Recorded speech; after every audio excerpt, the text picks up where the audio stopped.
ជំរាបសួរពុកម៉ែបងប្អូនទាំងគ្នាថ្ងៃនេះយើងមកអាប់ដេតថ្មីព័ត៌មានថ្មីដោយសារខាងក្រុមហ៊ុន Bentley គាត់បានអាប់ដេតផលិតផលថ្មីមុនដោះប្រឡង350ឥឡូវគាត់អាប់ក្រេតឡើង400ឥ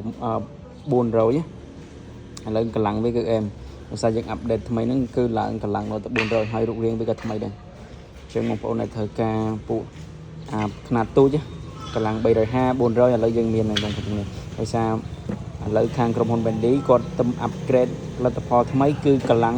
450 Newton អញ្ចឹងខ្លាំងជាងលើកមុន50 Newton មុន350អញ្ចឹង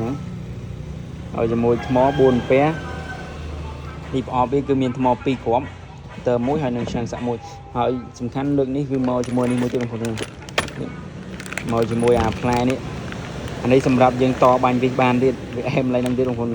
គឺមកម្ដងនេះគឺចំណេញច្រើនអាចតបាញ់វិសបានណាក្រុមហ៊ុនគាត់ឲ្យថែមនេះឲ្យមួយទៀតដោយសារបងប្អូនគាត់សួររកច្រើនថាចង់បានដោះប្រឡងផងបាញ់វិសផងអញ្ចឹងឥឡូវគេធ្វើតម្រូវបងប្អូននឹងគេថែមនេះឲ្យមួយទៀតអញ្ចឹងគឺមកម្សានេះគឺមិនឆ្ងាញ់ហើយដល់ពេលវ៉ាន់មកថ្មីអញ្ចឹងយើងក៏បានឆែកមើលដោយសារវាទំអាប់ក្រេតថ្មីអញ្ចឹងយើងឆែកមើលនេះយើងពុះឲ្យបងប្អូនមើលអញ្ចឹងថាវាមិនដែរយើងឆែកមើលទៅគឺវាអែមបងប្អូនគ្នាវាអែមជាង350ក្បាលវាគឺធ្វើមកគឺអែមជាង350លើកមុនឆ្ងាយដោយសារនេះវាអាប់ក្រេតថ្មីនេះគឺវាប្រទាក់បំពាក់មកលុយមីញ៉ូមក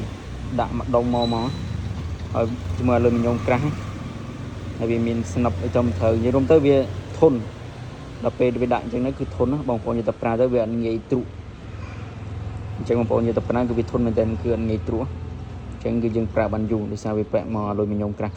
អានេះយើងពុះឲ្យមើលដោយសាររបស់មកថ្មីខាងខ្ញុំក៏មកថ្មីខ្ញុំពុះឲ្យមើលគ្រឿងក្នុងឲ្យមើលអញ្ចឹងមកវាប្រើជាមួយដុំភ្លើងបែបនេះបងប្អូនដុំភ្លើងវាក៏ធំជាងមុនដែរ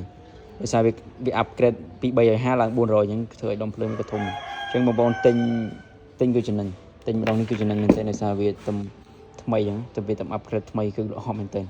រូបរាងគឺបែបនេះបងប្អូនរូបរាងវាអាចចលិះជាមួយនឹង600ដែរ